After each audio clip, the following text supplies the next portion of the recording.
अस्सलाम वालेकुम। Welcome to our channel Novelsology. कैसे हैं आप सब लोग? उम्मीद है सब ठीक ठाक होंगे, खैरियत से होंगे। रात के 3 बज रहे हैं और मैं कल की एपिसोड के लिए वॉइस डब कर रही हूँ। सख्त नींद आई हुई है लेकिन फिर भी कर रही हूँ। आप लोग भी ऐसे ही मेरी कदर कर लीजिए और जल्दी से जाकर चैनल को सब्सक्राइब कर दें। वीडियो को लाइक कीजिएगा, शेयर कीजिएगा, रिव्यूज़ दीजिएगा, बेल आइकन को ज़रूर प्रेस कीजिएगा। बढ़ते हैं एपिसोड की तरफ। नॉवेल है द लाइन ब्रेकर, खत शिकन, एपिसोड नंबर 32। और फिर अगले दिन वो वापस आने से पहले घूमने निकल गए थे। नीमल खुश थी, वो महसूस कर सकता था। वो हर जगह ही इश्तियाक लिए अपनी सेल्फी ले रही थी, शक्लों के मुख्तलिफ जाविये बनाते अपनी पिक्स ले रही थी। योशे ग्रिल के साथ टेक लगाए उस सियाह रात में मबहूत सा उसे देख रहा था। सियाह अबाए में उसका चमकता सफ़ेद चेहरा उसे अपनी तरफ खींच रहा था। उसके गौर से देखते वो हर मंजर, हर आवाज़ से बेनियाज हो गया था। क्या किस्मत इसे ही कहते हैं कि आज वो उसके सामने है, इसकी ज़िंदगी का हिस्सा है, जिसे कल तक वो देखना तो दूर अपनी ज़िंदगी में भी नहीं लाना चाहता था, और आज उसके बगैर वो उस ज़िंदगी का भी तसव्वुर नहीं कर सकता था। वो उसको गौर से देख रहा था, जैसे उसके सिवा इर्द गिर्द कुछ ना हो, न मंजर न आवाज़। वो अपनी सेल्फीज़ में उसे शरीक नहीं कर रही थी। इधर आओ। तभी योशी ने उसे पुकारा था। वो मोबाइल अपने चेहरे से हटाए ठटकी थी, फिर भी कुछ झिझकते उसके करीब आ गई थी। तभी योशी ने पॉकेट से मोबाइल निकाला था, हाथ उसके कंधे पर रखा।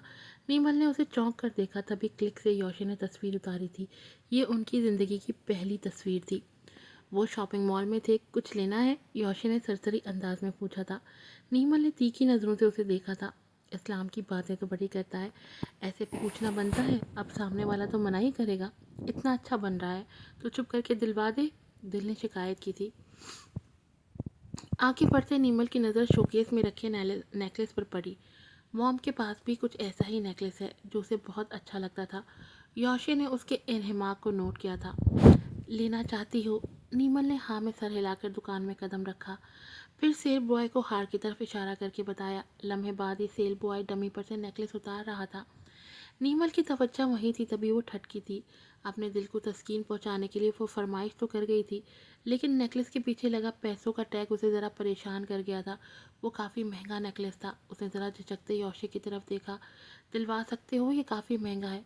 उसके मुंह से फिसला, क्योंकि उसकी डिज़ाइन करता गाड़ी के पास खड़े होके जो बात योशी ने की थी वो उसे याद थी। योशी ने भवें सुकेड़ी तरह खफकी से उसे देखा। जाहिर है उसे उसकी ये बात पसंद नहीं आई थी। गाड़ी ना सही, पर मैं ये ख़रीद सकता हूँ नीमल, योशी ने हल्का सा जताया। वो हैरान होने के बाद ज़रा शर्मिंदा हुई। वो कैसे उसका जहन पड़ गया था। नीमल ने ज़रा खिफत मिटाने के लिए मज़ीद कुछ कहे बिना मुंह दूसरी तरफ फेर लिया। उस दिन रात से पहले वो अपने घर पहुंच गए थे। सुबह योशी अपनी रूटीन के हिसाब से ही उठा था। नीमल थकावट की वजह से नहीं उठ पाई थी। घर चले? वो घर में ही नमाज पढ़कर फारिग हुआ तो नीमल ने चहक कर पूछा। नीमल, थकावट हो रही है यार, आज मेरा काम करने का भी कोई इरादा नहीं है। वो कहकर स्टडी में चला गया था। वो मुंह बसूर कर रह गई थी। खुद ही कहता है मैं थकता नहीं हूँ, और अब? फिर उसने दराज में से बॉक्स निकाला था। नेकलेस बाहर निकाल कर वो उसे इश्तियाक से देख रही थी। शॉप पर भी उसे ध्यान से देखने का टाइम नहीं मिला था। तभी वो अंदर आया था। अच्छा है ना? नीमल ने तस्दीक चाही। वो उसके करीब आया, उसके हाथ से नेकलेस लेते उसकी गर्दन में पहनाने लगा। इतनी कुर्बत, उसकी उंगलियों के लिम्फ से उसके दिल की धड़कनें बेतरतीब हो रही थी। कान के नीचे के रोंगटे खड़े हो गए थे। अब अच्छा लग रहा है। योशे की तारीफ उसके कानों से टकराई थी। वो मुस्कुराते गिरी पलकें उठाकर देखती, तब तक उसने उसके कदमों को पीछे होते देखा था। उसने गहरी सांस लेते नज़र उठाकर उसे देखा। वो बेड पर बैठा लेटने की तैयारी कर रहा था। खुलकर तारीफ करने से तो इसकी जान जाती है, यही सोचते नीमल ने अपने बालों को कैचर से आज़ाद करते टेबल से मोबाइल उठाते अपनी सेल्फी लेना शुरू की थी। कभी अपने बालों को दाएं करती और कभी बाएं, कभी चेहरे के जाविये बदले नेकलेस पर उंगली रखे सेल्फीज ले रही थी। योशे बाजू को सर के पीछे टिकाए गौर से उसे देख रहा था। वो हर जाविये से नेकलेस को नुमाया करने की कोशिश कर रही थी। योशे के होंठ उसकी अदाओं पर मुस्कुरा रहे थे। पता है, मिकाइल भाई भी जोया भाभी के लिए प्योर अमेरिकन डायमंड नेकलेस लाए थे। और जैद, پھر وہ یوشے کی محبت بھری نگاہوں سے بے نیاز ان کی امارات اور محبت کے قصیدے پڑھنا شروع ہو گئی تھی۔ یوشے کا منہ کڑوا ہوا تھا۔ اب وہ اتنا بھی اچھا نہیں ہوا تھا کہ ہر وقت تابیدار بن کر یہ فضول گفتگو ہی سنتا رہتا۔ نیمل نیمل لائٹ آف کر دو، اس نے جیسے اسے موضوع سے ہٹانا چاہا۔ یوشے کو کیا پتا بیوی نامی چیز کیا بلا ہوتی ہے۔ اچھا، وہ فوراً تابیداری نبھاتے لائٹ آف کرتے بیڈ پر آ گئی تھی۔ اچھا، ایک بات اور ہے، زید نے اس کے پاس بیٹھتے ہی اس نے سلسلہ کلام وہیں سے جوڑا۔ وہ اس وقت سامنے چاہتی تھی۔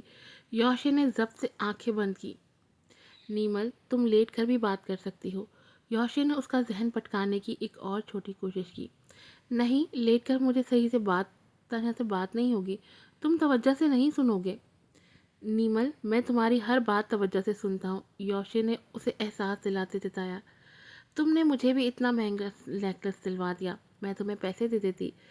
ان تھوڑے دنوں میں وہ شاید اس کی کم حیثیتی سے متعارف ہو چکی تھی، اس لیے کہہ بیٹھی۔ یوشے نے ٹیبل لیمپ آن کر کے اسے غور سے دیکھا۔ کھلے بال اس کی کونیوں کو ڈھانپ رہے تھے۔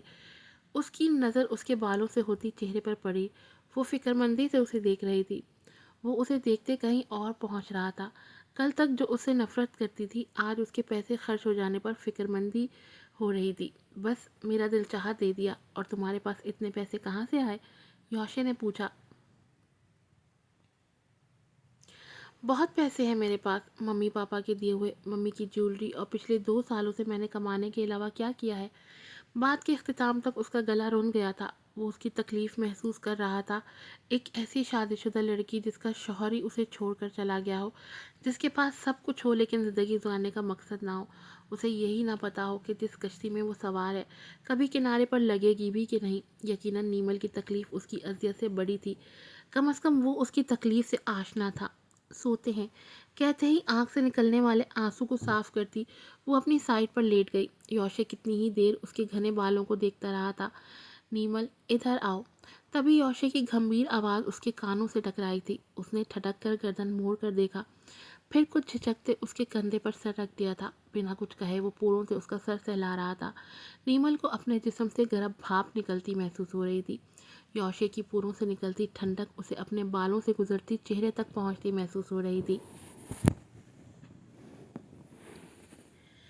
نیمل کھلے آسمان پر اڑتی پتنگ کی طرح تھی۔ وہ معصوم تھی، کوئی بھی اسے آرام سے بہلا پھسلا کر اس کی محرومیوں کو دور کرنے کا جھانسا دے کر اسے اپنی طرف کر سکتا تھا، اور یہ چل بھی پڑتی۔ پھر کیا کرتا میں؟ یوشے نے اسی خدشے کے زیر اثر آنکھیں بند کر لی۔ اس کے آگے کچھ سوچنا ہی نہیں چاہتا تھا۔ میں بات کروں؟ تبھی نیمل نے اس سے پوچھا تھا۔ وہ ہلکا سا چونکا، پھر اسی طرح بند آنکھوں سے بے ساختہ مسکرایا تھا۔ اسے چپ کرانا مشکل تھا۔ پھر وہ ہلکی آواز میں بات کر رہی تھی۔ یوشے کو اس کی سرگوشیاں سکون سے دے رہی تھیں۔ رفتہ رفتہ یہ سرگوشیاں مدھم ہوتی جا رہی تھیں، لفظ خاموش ہوتے جا رہے تھے، اس کی چلتی انگلیاں بھی ساکت ہو گئی تھیں۔ ہلکے خراٹوں کی آواز پر نیمل نے چہرہ اوپر کر کے دیکھا۔ وہ سو چکا تھا۔ چند لمحے بعد اس کے کلون کی خوشبو کو محسوس کیا تھا۔ یہ ہلکی تھی۔ نیمل کو پہلی ملاقات یاد آئی تھی جب وہ کچن میں اس کے پاس آیا تھا، تب کتنی تیز خوشبو میں بسا تھا، اور آج وہ جب سے یہاں آئی تھی یوشے میں زمین و آسمان جتنا بدلاؤ دیکھ رہی تھی۔ اتنے دنوں سے اس نے صرف اسے کام میں مصروف دیکھا تھا۔ کوئی عورت گھر میں داخل نہ ہوئی تھی۔ وہ باقاعدہ نماز پڑھتا تھا، اور تو اور وہ نیمل سے معذرت بھی کرتا تھا جیسے اپنے کیم پر پشیمان ہو۔ وہ اندر سے ڈر بھی رہی تھی کہ اس کے اندر آنے والی تبدیلی وقتی نہ ہو، کیونکہ وہ یوشے کی طبیعت سے واقف تھی۔ وہ اپنی مرضی سے اپنے حساب سے جینے کا عادی تھا۔ اس نے آہستگی سے اس کے کندھے سے سر ہٹا کر اپنے تکیے پر رکھ لیا۔ اونر نے میک کے فرنٹ پیج پر یوشے کی تصویر کو دیکھا، پھر فلپ کو جو سختی سے جبڑے دبائے ٹیبل کو دیکھ رہا تھا۔ اب تم کیا کہو گے اس کے بارے میں؟ اونر فلپ سے پوچھ رہا تھا، لیکن فلپ جواب دینے کے قابل نہیں رہا تھا۔ محض 4 سال میں اس نے پیوٹن کی کمپنی کو کہاں سے کہاں پہ پہنچا دیا ہے۔ اونر نے میک کو ٹیبل پر پھینکتے ہوئے کہا۔ اس وقت بھی اس کو نکالے جانے کے فیصلے کے خلاف تھا، پر تمہاری وجہ سے خاموش رہا۔ اپنے تجربے کی بنیاد پر ہی میں اسے نکالنے کے خلاف تھا۔ میں جانتا تھا کہ ایسا بہترین ذہن 10 سال تک نہیں ملنے والا، پر تم اس وقت پتہ نہیں کون سی دشمنی نکال کر بیٹھ گئے تھے۔ وہ لیزیانا جس کی خاطر تم نے یہ سب کیا، 1 سال کے اندر اندر تمہیں چھوڑ کر چلی گئی۔ سنا ہے اس نے یوشے کو بھی بہت نقصان پہنچایا تھا۔ ان گزرے سالوں میں ہماری کمپنی کی سیل आउट आधी से भी कम रह गई है। हमें वर्ल्ड ऑटो कंपनीज की तकरीब में भी मदऊ नहीं किया गया और वहाँ उसकी डिज़ाइन करदा कार मार्केट में आ गई है। सुना है प्रिंस अनहान को भी उसके कार डिज़ाइंस पसंद आ गई हैं। इसका मतलब समझते हो, उनकी कंपनी यूं तरक्की करेगी यूं। ओनर चुटकी बजाकर बोला। वो क्या कहकर गया था कि फिलिप तुम पछताओगे। सही कहा था। फिलिप खामोश ही रहा। अब जवाब देने का कोई फ़ायदा नहीं था। वो फजर के वक्त उठने के आदी थे। योशी नमाज से वापसी पर बड़ा सा राउंड लेकर आता था। भले उसने अपनी खुराक सादा कर दी हो, लेकिन वो बाकायदा वॉक और ग्राउंड में हल्की फुल्की वर्जिश ज़रूर करता था। ओह, अभी तक जोया भाभी का फ़ोन नहीं आया। वो डाइनिंग टेबल पर नाश्ता रखते हुए बोली। क्यों, तुम्हें उनके फ़ोन का क्यों इतना इंतज़ार हो रहा है? योशी ने आमलेट को कांटे से काटते हुए पूछा। शादी में क्या गिफ्ट मिला यही पूछती थी। पिक भेजी है तो कोई जवाब ही नहीं आ रहा। अपने तोहफों पर तो खूब दाद समेटती थी। यानी उसे जोया भाभी के रद्द अमल का बड़ी शिद्दत से इंतज़ार था। योशी ने कॉफ़ी का घूंट भरते उसे देखा। नीमल, तुम्हें नहीं लगता कि तुम जोया भाभी को जलन और हसद करने पर उकसाकर खुद गुनाह कमा रही हो? वो ठटकी। क्या मतलब है तुम्हारा? मैं वो इस इल्ज़ाम पर भवें सुकेड़े तरह गुस्से से बोली। मतलब ये कि ऐसे ही उनकी चीज़ें देखने पर तुम्हारे अंदर भी कुछ ऐसे ही जज्बात जागते होंगे ना। योशी ने जैसे उसकी दुखती रग पर पाँव रखा। नहीं तो, वो एकदम गड़बड़ाकर तेजी से बोली। लेकिन हकीकत यही थी कि जब से जोया उसके घर आई थी, उसकी हर एक चीज़ को देखकर उसमें एहसास महरूमी बढ़ता था और यही कम आएगी एहसास कमतरी उसमें फ्रस्ट्रेशन पैदा करके उसको जलन हसद का शिकार करती थी।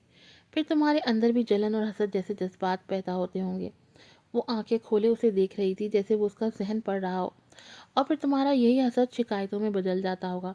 नीमल ने नज़रें फेर लीं। अपने नसीब के ख़राब होने के शिकवे तभी से ज़्यादा बढ़े थे और फिर उन्हीं शिकवों ने तुम्हें नाशुक्री पर उकसाया होगा। दुनिया की तमाम तर नेमतों के बावजूद वो क्या कह रहा था? दुनिया की तमाम नेमतें, हाँ, सिर्फ एक योशे के अलावा हर नेमत उसकी दस्तरस में थी। लेकिन हमेशा योशे का ही शिकवा ज़बान पर रहा। दूसरी नेमतों के शुक्र की तरफ कभी ध्यान ही नहीं दिया। वो यकीनन नाशुक्री थी। वो बिना पल के झुकाए नाश्ते को देख रही थी। इस टाइम वो कुछ बोलने के काबिल ही नहीं रही थी, पर मुकाबिल चुप नहीं हुआ था। और फिर तुम उसी हसद को छुपाकर बड़े धड़ल्ले से उनके सामने झूठी तारीफ़ें करती रही होगी ताकि तुम्हारा इमेज उन पर ख़राब ना हो जाए। उसने तड़प कर उसे देखा। बात सच्ची थी पर कड़वी थी। ऐसी बात नहीं है। उसने ज़रा कमज़ोर सा एहतजाज किया। ऐसी ही बात है नीमल, बिल्कुल ऐसा ही है। पर्दा सिर्फ जिस्म और चेहरा छुपा लेने का नाम नहीं है। आपके कहे गए अल्फाजों में आपके घर में क्या चल रहा है, इस बात का भी पड़ता है। महज रोब सताइश हासिल करने के चक्कर में, आप दूसरों को गुनाह करने पर उकसाने के चक्कर में खुद भी गुनाह के मुर्तकिब हो रहे होते हैं। किसी को गुनाह पर उकसाना ही शैतान का अव्वलीन काम है और यही इंसान बड़े बड़े धड़ल्ले से शैतान की ताबेदारी दिखाकर अनजाने में करके खुद ही गुनाह समेट रहा होता है। पर्दे का हुक्म देने पर अल्लाह की यही हिकमत थी। पर्दा सिर्फ चेहरा जिस्म का नहीं, आपकी आँख, ज़बान और दिल में छुपी बातों का भी है। ऐसी बात तो आज तक किसी ने उसे नहीं समझाई थी। हाँ, दादा सब्र और शुक्र की तलकीन करते थे और एक वक्त आया था कि उसने उन दोनों बातों को भी छोड़ दिया था। इस नहज पर तो उसने पहले कभी नहीं सोचा था। वो जैसे नीमल के सामने आईना लेकर खड़ा था। वो यहाँ आने के बाद पहले ही दिन से जोया भाभी को अपनी फीलिंग्स, अपने घर की बातें बता रही थी। हर बात मिकाइल और जैद पर रख रख कर उसने यौशे को काफ़ी हद तक आजिज कर दिया था। इन गुजरे सालों में शिकवे इतने बढ़ गए थे कि उसने अल्लाह से नाराज़गी भी इख्तियार कर ली थी। वो चुप थी जब यौशे ने उसके टेबल पर धरे हाथ पर अपना हाथ रखा था। मेरा मकसद तुम्हें हर्ट करना नहीं था, लेकिन बताना भी ज़रूरी था। सो आई एम सॉरी। वो मुस्कुरा भी ना सकी। यौशे ने उसके चेहरे की संजीदगी और खामोशी को अच्छे से महसूस किया था। वो उसकी खामोशी से थोड़ा डर जाता था। उसकी खामोशी उसे मुस्तरब कर देती थी। वो कह तो बैठा था, लेकिन अब उसकी संजीदगी से भी डर रहा था। अजीब था, पर वो अपना डर उस पर कभी जाहिर नहीं करना चाहता था। वो मर्द था और इस किस्म की चालाकी से अच्छी तरह वाकिफ़ था। वो अपनी कमज़ोरी उसके हाथ में नहीं देना चाहता था। वो इस छोटे से टेरेस में ग्रिल पर कोहनियाँ टिकाए खड़ी थी। सर्द हवाएं उसके करीब से गुजर रही थी, लेकिन हल्की धूप तमाज़त दे रही थी। उसका दिल बोझल था। कंधों पर नामहसूस सा दबाव था। वो सुबह नाश्ते पर की गई बातों के मुतालिक सोच रही थी। पहला बीज नफ़रत का उसने ज़मीन में बोया था। गुज़रे सालों में वो तनावर दरख्त बन चुका था। अल्लाह की मोहब्बत के बाद कोई ऐसा ना था जिसे वो मोहब्बत ना करती हो, लेकिन नफ़रत वो यौशे से ही करती थी। اس جذبے میں وہ ٹاپ آف دی لسٹ تھا۔ تبھی اس نے بڑے آرام سے اللہ کی محبت سے نکل کر خود کو شجر ممنوعہ کے سائے میں کھڑا کیا تھا، اور پھر اس سائے تلے 7 سال پہلے نیا سفر شروع ہوا تھا۔ اگر یوشے اپنے عمل سے قابل نفرت تھا تو میں نے بھی کبھی اسے محبت نہیں دی تھی۔ اگر یوشے برا تھا تو کبھی میں نے بھی اپنی اچھائی دکھا کر اس کو راہ راست پر لانے کی کوشش نہیں کی تھی۔ اگر یوشے نے کبھی مجھے معتبر نہیں سمجھا تھا تو میں نے بھی کبھی اس کو عزت نہیں دی تھی۔ اگر وہ مجھے ناپسند کرتا تو کبھی میں نے بھی اسے جانور سے اوپر کا درجہ نہیں دیا تھا۔ اگر وہ بد اخلاقی کے عروج پر تھا تو میں نے بھی اس کو کون سا اخلاق سے نبھا لیا تھا۔ اگر اس نے بیوی کے حقوق پورے نہیں کیے تھے تو میں نے بھی کبھی کوئی بیوی والے فرض ادا نہیں کیے تھے۔ اگر وہ مجھ سے محبت نہیں کرتا تھا تو میں بھی اس سے حد درجہ نفرت کرتی تھی۔ اگر یوشے نے کبھی مجھے فرما برداری نہیں دکھائی دی تو میں نے بھی کبھی اس کے سامنے اطاعت کا مظاہرہ نہیں کیا تھا۔ اطاعت، اسے دادا کی بات یاد آئی تھی کہ تم فرما بردار اور اطاعت گزار بیٹی تو ہو سکتی ہو لیکن اطاعت گزار بیوی نہیں۔ اگر وہ برائی کا روپ دھارے ہوئے تھا تو میں خود کون سا اچھی تھی۔ اسے دادا کی بات یاد آئی تھی کہ ہر انسان اپنے لگائے گئے شجرے کے سائے میں بیٹھتا ہے۔ حلال بیج بونے والا اچھائیوں سے بھرے شجر کے سائے تلے زندگی گزارتا ہے، اور جو حرام بیج بوتا ہے پھر اسی شجر کی چھاؤں میں برائیوں کے ان گنت پھل کھا کر اپنی زندگی گزارتا ہے۔ اس زندگی میں سکون نہیں ہوتا، اسے اللہ کی کیا کسی انسان کی بھی محبت نہیں ملتی۔ وہ دونوں ہی شجر ممنوعہ کے سائے تلے کھڑے تھے، جہاں یوشے حرام، شراب، زنا، جھوٹ، غرور جیسے پھل کھا رہا تھا، وہاں وہ بھی اپنے ذائقے کے مطابق نفرت، غصہ، بغض، حسد، شکوے، بے صبری اور ناشکری جیسے پھل کھا رہی تھی۔ پھر فرق کیا تھا ہم دونوں میں؟ وہ اپنے ذائقے کے مطابق پھل کھا رہا تھا اور میں اپنی مرضی کے پھل چکھ رہی تھی۔ ترازو کے دونوں پلڑوں پر ہمارے اعمال نامہ برابر ہی ہیں، تو پھر کیوں میں اسے شیطان سمجھتی رہی؟ کیوں اپنے آپ کو سچی مومنہ سمجھتی رہی؟ حالانکہ وہ بے علم تھا اور میں علم والی۔ تو پھر وہ شخص اس صرف ایک آیت پر بدل سکتا ہے، تو کیا میں پورے قرآن کے علم سے واقف نہیں تھی؟ یا پھر میرا قرآن پڑھنا محض ثواب اکٹھا کرنا تھا، اس کو سمجھ کر عمل کرنا نہیں؟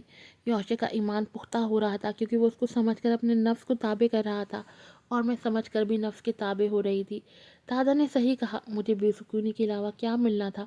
میرے نفس نے ہی مجھے ناشکرہ بنا کر شجر ممنوعہ کے سائے تلے کھڑے کیے رکھا۔ 7 سال، 7 سال سے میں بے سکون ہوں۔ کس وجہ سے؟ صرف اس وجہ سے کہ میں نے نفس کی اطاعت شروع کر دی تھی اپنے اللہ کو چھوڑ کر، اور جب میں شجر ممنوع کے سائے تلے کھڑی ہوں تو مجھے اللہ کی محبت کیسے مل سکتی ہے؟ مجھے کیسے سکون آ سکتا ہے؟ محبت چاہے اللہ کی ہو یا انسان کی، وہ شجر ممنوع کے ساتھ نہیں چل سکتی۔ کوئی اس کے دل پہ دستک دیے کہہ رہا تھا۔ وہ اس خاموشی میں اپنے ضمیر کے سامنے کھڑی تھی، وہ ضمیر جو تنہائی میں سچ بولتا ہے۔ خود کا تجزیہ کرتے وہ پست قد ہوتی جا رہی تھی اور یوشے کا قد بڑھتا جا رہا تھا۔ یقیناً وہ ایمان میں آگے تھا۔ وہ دل گرفتگی سے اپنے چہرے پر ہاتھ پھیرتی وہاں سے ہٹ گئی تھی۔